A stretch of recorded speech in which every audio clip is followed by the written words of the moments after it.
너희 중에 누가 염려함으로 그 길을 한 자라도 더할 수 있겠느냐? 하나님의 말씀은 진리의 말씀입니다. 진리의 말씀으로 저희를 정결케 하여 주옵소서. 예수 그리스도의 이름으로 기도합니다. 아멘. 자, 오늘 설교 제목은 걱정 없는 삶, 또 염려 없는 그런 삶이라고 잡았습니다.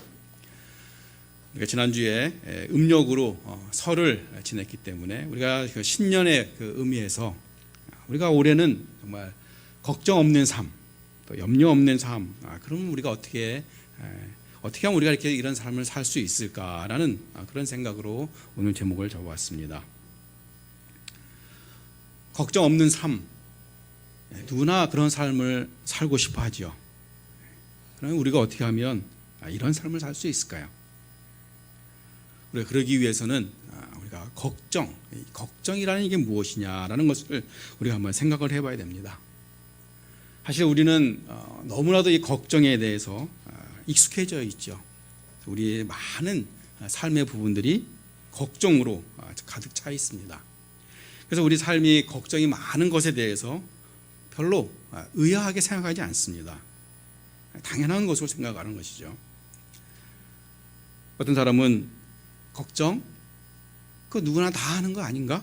라고 이렇게 생각하는 사람들도 있습니다. 그리고 또 어떤 사람은 아니 세상에 걱정하지 않는 사람이 어디 있나? 라고 이야기하면서 걱정하는 것, 그것을 당연한 것으로 이렇게 받아들이고 그것을 마치 일반화시켜버리는 그런 경향들이 있습니다. 그리고 어떤 사람은 걱정을 많이 해야 내가 좀 더 삶을, 내 인생을 아주 진지하게 우리가 맞이하는 것이고 내가 정말 인생을 아주 잘 사는 것이다 라고 그렇게 생각하는 사람도 있습니다. 그리고 혹시라도 내가 걱정을 하지 않으면 혹시 내가 뭘 놓쳐버린 게 있지 않나? 다시 또 생각을 해서 걱정을 짜내는 그런 사람들도 있죠. 그만큼 우리는 걱정이 아주 익숙해 있습니다. 이 걱정이란 뭘까요? 어떻게 하면 우리가 걱정 없는 삶을 살 수 있을까요?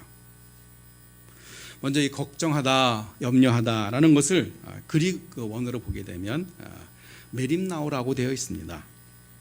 그거는 두 개의 단어가 결합돼서 만드는 말인데 하나는 무리쪼라는 단어, 쪼갠다, 나눈다 그런 뜻이고 또 하나는 노우스라는 그런 마음, 그러니까 마음이라는 단어를 합쳐서 만든 것이 염려하다, 걱정하다입니다. 결국 염려, 걱정이라는 것은 뭐냐? 우리의 마음을 이렇게 갈라놓는 것, 쪼개놓는 것, 그것을 의미하는 것이죠. 그러니까 우리가 염려하고 걱정하게 되면 우리 감정이 상하기 때문에 우리가 어떤 사물을 바라볼 때, 또 어떤 일들을 바라볼 때 있는 그대로 바라보는 것이 아니라 마치 우리가 어떤 색안경을 끼고 바라보듯이 우리가 보게 되는 것이죠. 그래서 우리가 어떤 일을 할 때 객관적이고 정확하게 그 일들을 할 수가 없는 것입니다. 우리 생각과 이성이 흩어지게 되는 것이 바로 염려와 걱정들인 것입니다. 그래서 우리가 해야 할 일, 또 하지 말아야 할 일, 또 해야 될 말, 또 하지 말아야 할 말, 이런 것을 구분하지 못하고 불안 속에서 살아가게 되는 것이 걱정과 염려의 상태가 있는 것입니다. 그런데 우리가 여기서 생각할 점은 이런 염려, 걱정과 비슷한 단어가 있는데 그 뭐냐? 바로 그것은 관심입니다. 우리 영어로 이제 걱정 그러면 worry라고 이야기를 하죠. 그러나 관심 그런 것은 concern이라고 이야기를 합니다. 분명히 비슷하지만 그러나 그 결과는 완전히 다른 그런 결과입니다. 우리가 걱정과 염려는 현실을 우리가 직시하기보다는 그냥 걱정하고 근심하는 것으로 현실을 회피하려는 그냥 근심만 하는, 그래서 어떻게 보면은 현실에 대한 회피 형상으로 우리가 근심하고 걱정하는 그런 경향이 있습니다. 그러나 관심은 뭐냐? 앞으로 일어날 일에 대해서 생각하는 것은 동일한데 그 문제를 해결하고 행동하는 것, 바로 그것이 관심이라고 볼 수가 있습니다. 따라서 관심과 걱정은 비슷한 것 같지만 전혀 다른 그런 결과를 가져다 주는 것입니다. 걱정과 염려는 그 현실의 문제를 회피하고 옴짝달싹 못하게 거기에 매몰되게 만드는 것입니다. 그러나 관심은 현실의 문제를 인지하지만 그러나 그 문제를 해결하기 위해서 한 걸음 더 전진하게 되는 것이 바로 관심인 것입니다. 우리 인간들은 늘 염려하고 걱정하면서 우리가 살아갈 수밖에 없는 그런 존재라 하더라도 이 걱정과 염려는 우리에게 전혀 유익이 되지 않는다는 것입니다. 어떤 종류의 염려나 걱정이 있다 하더라도 그런 걱정과 염려는 우리의 인생과 영혼을 오히려 좀 먹으면 좀 먹었지 우리를 튼튼하게 하거나 강하게 하지 않는다는 것입니다. 우리가 시련을 당하면 우리는 시련을 통해서 연단이 됩니다. 마치 우리가 근육을 단련시켜서 강하게 만들듯이 그 시련은 우리의 영혼을 단단하게 만들어주지만 그러나 염려를 아무리 많이 한다고 해서 그것은 우리를 튼튼하게 하거나 또는 우리를 건강하게 만들지 못하는 것입니다. 염려는 오히려 우리의 몸과 마음, 더 나아가서는 우리 영혼까지 피폐하게 만드는 것이 바로 걱정과 염려인 것입니다. 러시아의 문호 도스토옙스키가 쓴 단편 소설이 있습니다. 그 단편 소설 안에 우리의 이런 모습들이 아주 잘 나타나 있습니다. 그 제정 러시아 시대 때 그 시청의 한 동서기가 있었는데 그 사람이 어쩌다 잘 실수해가지고 시장의 구두를 밟았습니다. 그래서 그는 즉시 시장한테 사과를 했지요. 근데 그때 시장님은 누군가 막 열심히 이야기하려고 그가 사과하는 것을 인지하지 못했습니다. 그날 밤에 저녁에 들어가서 그는 잠을 이룰 수가 없었습니다. 왜냐하면 시장님이 나를 용서하지 않으면 어떻게 하지? 그러면 나는 해고될 텐데 그럼 우리 가족들은 어떻게 살아가지? 이런 걱정과 근심 속에서 그냥 거의 뜬 눈으로 밤을 새운 것입니다. 그래서 그 다음날 아침에 출근하자마자 또 바로 시장님을 찾아갔습니다. 물론 잘못을 빌기 위해서인 거죠. 근데 그날도 시장님은 다른 사람과 열심히 이야기하느라고 이 사람이 사과하는 것을 인식하지 못했던 것입니다. 그래서 그는 이 시장님이 단단히 화가 나서 내가 그 사과하는 것을 아예 나를 모른 척 나를 일부러 모른 척하는구나 라고 생각했던 것입니다. 그날도 아주 고통스럽게 그날이 지나갔습니다. 그 다음날 출근하자마자 그는 또다시 시장님을 찾아갔습니다. 마침 그날은 시장님이 혼자 계셨던 것입니다. 그래서 그 시장님 앞에 무릎 꿇고 용서를 빌었습니다. 한 번만 봐주십시오. 저는 알지 못하고 그렇게 했던 것입니다. 제게는 처자식이 있습니다. 아주 손이 발이 들도록 그렇게 빌었습니다. 그런데 시장님은 버럭 화를 내는 것입니다. 아니 당신 정신 나간 거 아니야? 왜냐하면 이 시장님은 그 알지 못하는 사람이 매일매일 찾아와서 자기한테 사과를 하니까 그게 귀찮았던 것입니다. 그래서 이 사람은 크게 낙심하고 집에 들어가가지고 저녁에 자신은 이제는 꼼짝없이 이제 해고당했구나라고 생각하면서 그날 밤을 거의 하얗게 밤을 지새웠습니다. 그 다음날 아침에 그의 아내가 그를 깨웠습니다. 흔들어서 깨웠습니다. 그러자 그는 깨어나지 않았다고 합니다. 뻣뻣한 시체가 돼서 되고 말았다고 합니다. 이 시장님은 누군가가 자신의 구두를 밟았던 것을 까마득히 잊어 있었는데 그는 시장님이 자신을 해고하지 않을까 염려했기 때문에 걱정했기 때문에 결국 그 염려가 결국 그의 목숨을 뺏어가고 말았던 것입니다. 물론 소소스럽게 이야기지만 어쩌면 그게 우리 삶의 한 단면을 보여주고 있는 것이 모릅니다. 우리는 너무 많은 염려와 걱정 속에 살아갑니다. 그래서 그 염려가 우리의 건강을 해치기도 하고 우리의 마음을 힘들게도 만드는 것입니다. 염려는 영어로 worry라고 이야기하는데 그 단어에 어원을 보게 되면 물어 뜯는다라는, 또 이빨로 목을 물어 뜯어서 질시시킨다라는 그런 단어에서 왔다고 합니다. 염려에 물린 그런 사람은 무력해집니다. 그래서 우리 심리학에서도 사람은 염려로 인해서 서서히 스스로 죽음에까지 이르게 된다라고 그렇게 이야기합니다. 염려의 도가 깊어지면 자신의 건강을 해치고 또 수명이 단축되는 것뿐만 아니라 그의 영혼이 마비가 되는, 그래서 영적인 무기력증까지 빠져버리게 되는 것입니다. 이 염려의 폐해는 여기서만 그치는 것이 아니라 이 염려는 전염성이 아주 강해서 다른 사람에게 전염이 잘 된다고 합니다. 아주 염려를 많이 하는 사람을 자주 만나게 되면 자신도 모르게 그런 염려하는 병에 전염이 되는 것입니다. 이처럼 염려는 아주 유해하고 전염성이 아주 강한 그런 질병인 것입니다. 오늘 우리의 본문 말씀을 보게 되면 우리는 염려하지 않아야 된다는 이유를 두 가지로 이야기하고 있습니다. 첫 번째는 아무리 염려해봐도 소용이 없다라는 것입니다. 오늘 본문 27절에 말씀하십니다. 너희 중에 누가 염려함으로 그 키를 한 자라도 더할 수 있겠느냐? 아무도 우리는 염려함으로 그 키를 한 자라도 조금이라도 우리가 키울 수 없다는 것이죠. 우리가 이 사실을 다 잘 압니다. 그럼에도 불구하고 우리는 걱정하고 염려하는 것이죠. 우리가 염려하는 대부분의 것들은 사실은 쓸데없는 것, 전혀 의미가 없는 것들을 우리가 염려하는 경우가 종종 많은 것이죠. 더 중요한 것은 우리가 염려하는 것, 걱정하는 것, 그런 것들을 우리가 조절할 수가 없다는 것이죠. 통제할 수가 없다는 것이죠. 그래서 오늘 본문에 보면 짧은 이 구절이지만 그 구절 안에 염려라는 단어가 무려 6번이나 나옵니다.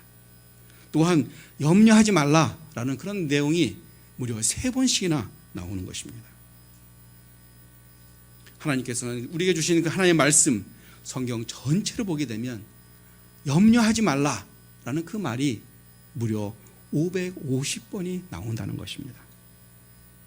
그것은 무엇을 의미합니까? 우리가 쓸데없이 염려를 너무나 많이 하고 있다는 것입니다. 염려나 걱정, 그것은 우리에게 전혀 소용이 없는 것입니다. 두 번째, 우리가 염려하지 말아야 될 또 하나의 이유가 있습니다. 그것은 우리에게 하나님 아버지가 계신다는 그 사실인 것입니다. 예수님은 이렇게 말씀하십니다. 하나님은 들의 백합화를 자라게 하시는 분입니다. 누군가가 애써 가꾸지 않아도 예쁜 꽃을 피우고 아름다운 향기를 나게 하시는 분이 바로 하나님이신 것입니다. 또 하늘에 나는 새도 그렇습니다. 누군가 새에게 먹이를 주기 위해서 농사를 짓는 사람은 아무도 없는 것입니다. 또 새들이 굶어 죽을까 봐 새들을 모아서 먹이를 주는 사람도 있지 않습니다. 가만둬도 하늘에 나는 그 새들은 다 하나님이 기르시는 것입니다. 이렇게 말씀하시면서 예수님께서 말씀하십니다. 너희는 이것들보다 귀하지 않으냐? 하물며 너희일까 보냐? 들의 백합화를 가꾸시고 기르시는 하나님께서 우리를 왜 버려두시겠냐는 것입니다. 하늘을 나는 새에게도 먹이를 주듯이 우리에게도 분명히 우리에게 필요한 것들을 주시는 것입니다. 물론 우리가 살다가 배고파서 힘들 수는 있습니다. 그러나 하나님께서 우리를 굶어 죽기까지 하지는 않으신다는 것입니다. 그래서 오늘 본문 30절의 마지막에 이렇게 말씀하십니다. 믿음이 작은 자들아, 먹을 것을 걱정하고 무엇을 입을까 걱정하는 이 믿음 없는 우리들을 책망하시면서 이야기하십니다. 믿음이 작은 자들아, 하나님을 믿는다면서 너는 하나님께서 우리의 아버지 되심을 믿으면서 어찌하여 무엇을 먹을까, 무엇을 마실까, 무엇을 입을까 염려하느냐라고 우리를 직책하고 계신 것입니다. 사실 하나님은 자신의 독생자 예수 그리스도를 이 땅에 보내주셨습니다. 그래서 우리를 사랑하시기 때문에 그 아들을 죽이기까지, 십자가에 죽이기까지 우리를 다 사랑하시고 우리를 구원하시고 결국은 우리를 하나님의 자녀라고 부르신 것입니다. 그럼에도 우리는 그 하나님을 인정하지 아니하고 또 그 하나님의 그 사랑을 우리가 기억지 아니하고 마치 내 인생은 내가 주관할 수 있는 것처럼 내 인생을 내가 걱정하고 두려워하고 염려하는 것, 바로 그것은 어찌 보면 하나님에 대한 불신앙의 그 모습인 것입니다. 사실 우리에게는 우리 인생의 염려나 걱정을 조절할 수 있는, 관리할 수 있는 그런 능력이 전혀 없습니다. 그럼에도 불구하고 우리는 염려하고 걱정하는 것입니다. 믿음이 적은 자들아 라고 야단치는 그 모습에서 우리는 바로 또 예수님의 다른 모습을 보게 됩니다. 한밤중에 물 위로 걸어오는 그 예수님을 바라보면서 베드로는 귀신인 줄 알았습니다. 그러면서 당신이 만약 주님이시거든 나를 물 위로 걷게 해달라. 그러자 예수님은 나에게로 오라 라고 이야기하시죠. 베드로가 배에서 내려서 주님을 바라보고 걸어갈 때는 베드로는 물 위로 걸어갈 수가 있었습니다. 주님만 바라보고 갈 때는 그는 물 위를 걸어갈 수가 있었던 것입니다. 그러나 옆에 작은 바람 소리를 바라볼 때 그는 그대로 물에 빠질 수밖에 없었던 것입니다. 바로 믿음이 적은 자, 그것은 바로 주님을 바라보지 않는, 바로 그래서 주님이 야단치는 그런 자들의 모습인 것입니다. 이 말씀은 마태복음 14장에 기록된 말씀이죠. 우리가 하나님을 믿는다면 염려할 것이 아무것도 없습니다. 그래서 사도 바울은 빌립보서 4장 6절에 이렇게 이야기하죠. 아무것도 염려하지 말고 다만 모든 일에 기도와 간구로 너희 구할 것을 감사함으로 아뢰라. 그리하면 모든 지각에 뛰어나신 하나님의 평강이 그리스도 예수 안에서 너희의 생각과 마음을 지키시리라 라고 말씀하셨습니다. 우리가 해야 할 것은 염려할 것이 아니라 바로 하나님께 기도하는 것입니다.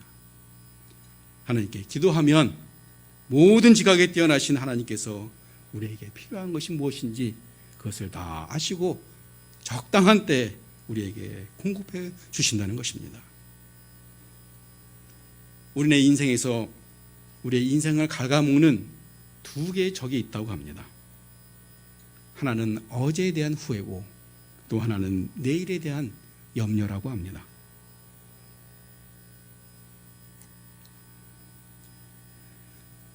아도 팽크라는 영국의 사업가가 있었습니다. 그는 회사에 어려움이 있어서 늘 걱정과 염려가 끊이지 않았습니다. 그래서 회사가 어떻게 하면 이 걱정과 불안이 좀 덜어낼 수 있을까? 어떻게 하면 회사를 안정적으로 운영할까? 항상 불안해하고 있었습니다. 항상 이렇게 걱정과 염려 가운데 힘들게 살던 그가 이런 걱정과 염려에서 벗어날 수 있는 방법은 없을까라고 고민하고 기도하는 중에 문득 한 아이디어가 떠올랐습니다. 그래서 그는 그날 이후에 회사에 걱정거리가 생길 때마다 그것을 노트에 적어가지고 한 상자에다가 집어넣었다고 합니다. 몇 월 며칠 회사에 이러한 문제가 있다 라고 해서 그걸 적은 다음에 그 상자 안에다가 그 메모를 집어넣습니다. 그리고 메모지를 집어넣은 다음에는 그 일에 대해서는 전혀 잊어버렸다고 합니다. 그리고 시간이 지난 다음에 그 다음 주 이제 수요일이 되면 그 상자를 열어보면서 자기가 지난주에 적어놨던 그 메모들을 다시 꺼내서 다시 읽어보게 됩니다. 근데 놀라운 것은 그렇게 걱정들을 적어서 그 상자에 넣어놨는데 단지 시간만 지났을 뿐인데 그 다음 주 수요일에 열어보면 그 내용들이 자기가 걱정하고 근심했던 그 내용들이 다 해결됐다는 것입니다. 그 무엇을 의미할까요? 바로 걱정과 염려들, 그거는 내가 관리하고 통제할 수가 없다는 것입니다. 그 후로 그는 자기의 걱정과 근심을 그 상자에 집어넣은 당원에는 마음 편하게 시간들을 보냈다고 합니다. 그리고 그는 그 자신의 경험을 바탕으로 수요, 염려, 상자라는 그런 제목의 책을 쓰게 된 것입니다. 그 책의 결론은 무엇입니까? 결국은 염려는 아무 효력이 없다. 염려는 무익하다라는 그 결론을 내린 것입니다. 염려해봐야 우리에게 주어지는 것은 아무것도 없는 것입니다. 사실 저도 어제 이런 것을 경험했습니다. 우리가 어제 연탄 봉사를 했는데 제가 밴드에다가 연탄 봉사 갈 사람이 세와 네 가정밖에 없습니다 라고 이렇게 올렸습니다. 왜냐하면 그때까지 저에게 참석하겠다라고 알려주신 분들이 그밖에 안 되기 때문에. 근데 실제로 우리가 어제 연탄 봉사할 그 연탄 수는 한 가정당 300장에서 900장을 우리가 날라야 되는 거였었습니다. 그래서 내일은 좀 힘들겠구나, 사람들이 없으면.